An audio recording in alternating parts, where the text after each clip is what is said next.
रुपए का करप्शन नहीं है। ईमानदारी से देश के लिए हम काम कर रहे हैं। हम दो चार रहे न रहे, तेरा वैभव अमर रहे मां, ये हमारा संस्कार है। हमारा सौभाग्य है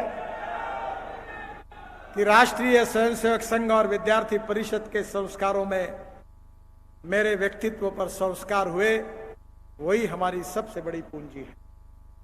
इस देश की जनता को सुखी करना, और पंडित दीनदयाल उपाध्याय जी ने कही हुई बातों को हम कभी भूल नहीं सकते।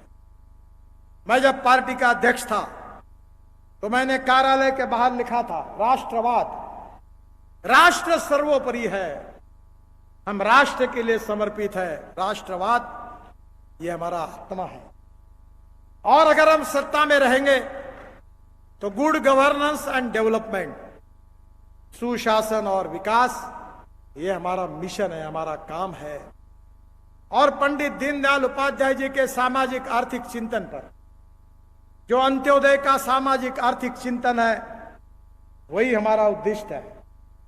दीनदयाल उपाध्याय जी ने कहा था कि समाज के जो दलित है, पीड़ित है, शोषित है, जो सामाजिक आर्थिक शैक्षणिक दृष्टि से पिछड़े हुए हैं, जिनके पास रहने के लिए मकान नहीं है, जिनके पास खाने के लिए रोटी नहीं है, जिनके शरीर पर कपड़ा नहीं है, उस दरिद्र नारायण को हम भगवान माने और हम उसकी निरंतर सेवा करते रहे। जिस दिन तक उसको रोटी, कपड़ा और मकान नहीं मिलेगा, उस दिन तक हमारा कार्य पूरा नहीं होगा, ऐसा हम समझेंगे। अभी एक विदेशी चैनल मेरा इंटरव्यू ले रही थी।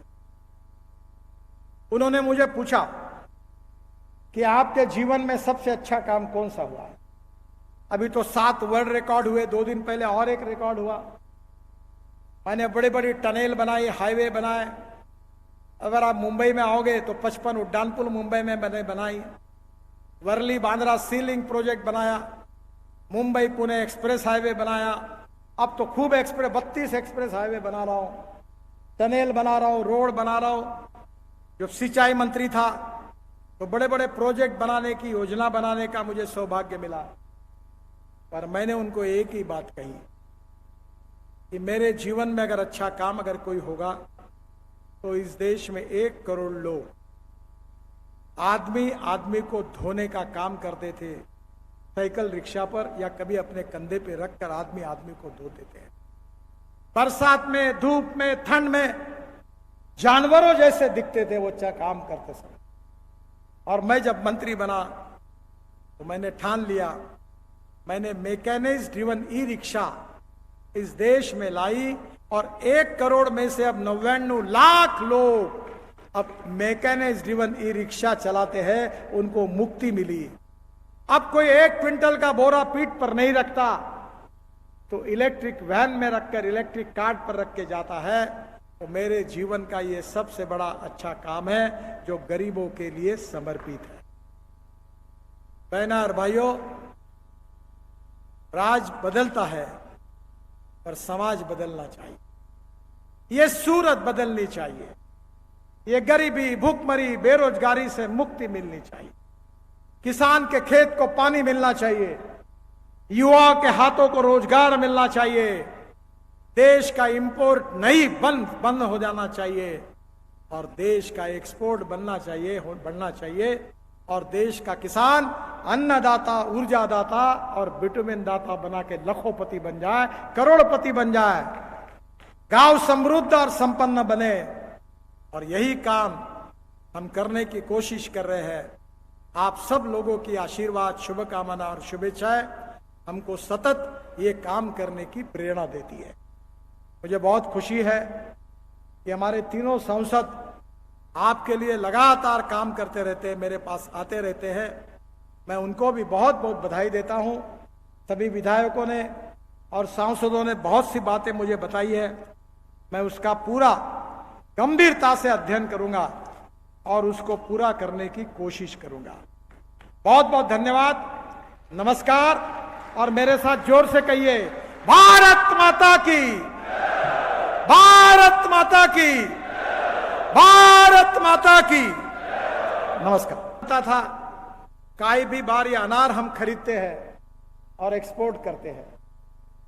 बहनों और भाइयों, हमारे देश की 65% आबादी गांवों में रहती है। महात्मा गांधी कहते थे कि हमारे देश की 80% आबादी उस समय गांवों में रहती थी। 30% लोग गांव छोड़कर शहर की ओर क्यों गए? क्या खुशी से गए? मजबूरी से गए। गांव में जाने के लिए रोड नहीं, पीने के लिए पानी नहीं, गांव में अस्पताल नहीं, गांव में अच्छी स्कूल नहीं, गांव में अच्छी कॉलेजेस नहीं। स्कूल की बिल्डिंग है तो टीचर नहीं है, टीचर है तो पढ़ाई नहीं है, और बिल्डिंग, पढ़ाई और टीचर अच्छे हैं तो बच्चे नहीं है। ऐसी हालत।